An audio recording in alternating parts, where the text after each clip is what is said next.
hellorodney. Thanks for clicking on my video. Yeah. Well, it's time for a little rant. I was going to the city today. I had a doctor's appointment. And I went in there. This is not what the rant's about, but this is kind of a rant anyway. But I went in there, and my lymph nodes, 5 of the 6 that they took out had cancer, and that some of it had calcified. So I guess it's been in. I've had this for a long time. And the guy was saying, the physician assistant was saying that sometimes when people have autopsies, they find that they've had thyroid cancer or whatever. So I guess that's so. Anyway, it was there for a long time. And it was about 3, I think he said 3 centimeters, about an inch. So that's a pretty big cancer. Anyway, I went to see the surgeon today and did that, and I had asked him about these my calcium levels. So he said, well, take a blood test and all this. So, okay, the appointment's over, and I go up to the desk and say, okay, we're finished here? Yeah, we're finished here. So I leave. Then I go to I'm walking out of the hospital. The parking lot is on the far end of the hospital. So I get to my car, and I said, he said I was going to get a blood test. So I go all the way back, go in there. Hey, I'm supposed to have a blood test. Oh, okay. The doctor didn't say that, but it was written right there. So they're like blaming the doctor. Oh, my mind. That's not good for it to say that kind of stuff in front of the patient. But whatever. So anyway, they send me over to get the blood test. Get over there. Oh, well, it hasn't shown up in the computer. Well, they just said that they put it in. Oh, sometimes it takes a little while because of a different computer system, blah, blah. Okay, all right. So I'm waiting and waiting. What they did is they had me with 2 different numbers. I went all the way back to the doctor, to the office there, got a print out of the original thing. By the time I came back, they recognized the mistake, got the blood test, and left. So I got there. My appointment was at 1 o'clock. I didn't get out of there until like 3 o'clock or something. So anyway, that's okay. That's fine. That's all done. So now on the 14th, the 15th, and the 16th, I go for the radioactive iodine. So hopefully that's going to take care of it. Now on the way in, this is the rant.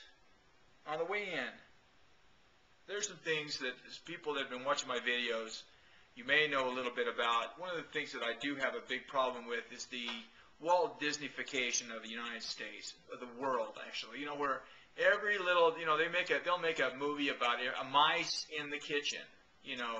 Oh, they're cute little mice and they're cooking food in a French restaurant. Oh, it's just a bunch of freaking nonsense.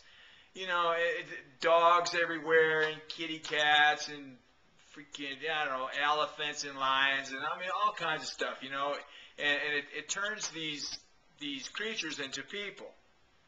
So now instead of looking at a dog, you don't see a dog, you see, your cousin or something. So I'm on the freeway, and there's like three lanes, doing about 70 miles an hour. And all of a sudden now up ahead of me, something's happening. I have to start putting on the brakes because something's happening. Now, one of the things that we know as adults about driving, okay, because you're on the freeway, you're doing 70, there's not very much traffic, you can kind of look around and stuff. It's not, nothing's really seriously going on. Obviously you have to be aware, you can't be, you can't be looking at the sunset for like 5 minutes, take a glance and then go back, do that. But, so whenever you're in a situation like that, and maybe like somebody's in their car and their kid's in the back seat, and one of the kid pokes the other kid in the eye with a pencil or something. Now the kid everybody's freaking out, and the person driving the car is trying to, they don't know to put a pull over, they don't know the seriousness of the issue, and so they're distracted.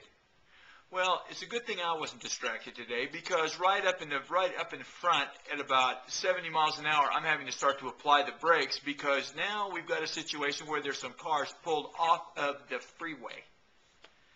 on the left-hand side of the freeway, right off of the shoulder on the fast lane, we got cars pulled over.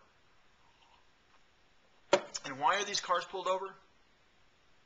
Because the people in the cars are out there trying to save the life of Fido. That's right, folks. Fido somehow got on the freeway.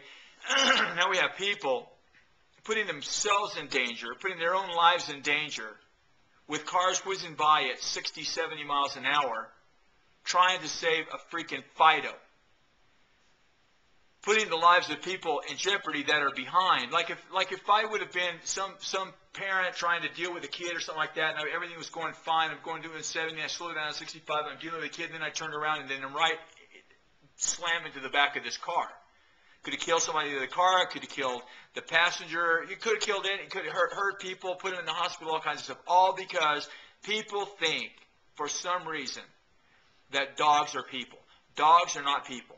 If there's a dog on the freeway, don't swerve to miss the dog. Because if you swerve to miss the dog, you might wreck and kill your child, might kill yourself, you might bang into somebody, kill somebody else's kid.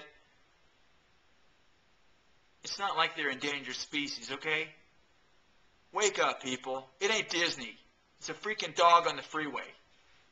It's not worth losing your life or somebody else's life over. Get a clue, folks. I'm hellorodney. Thanks for watching, and bye-bye.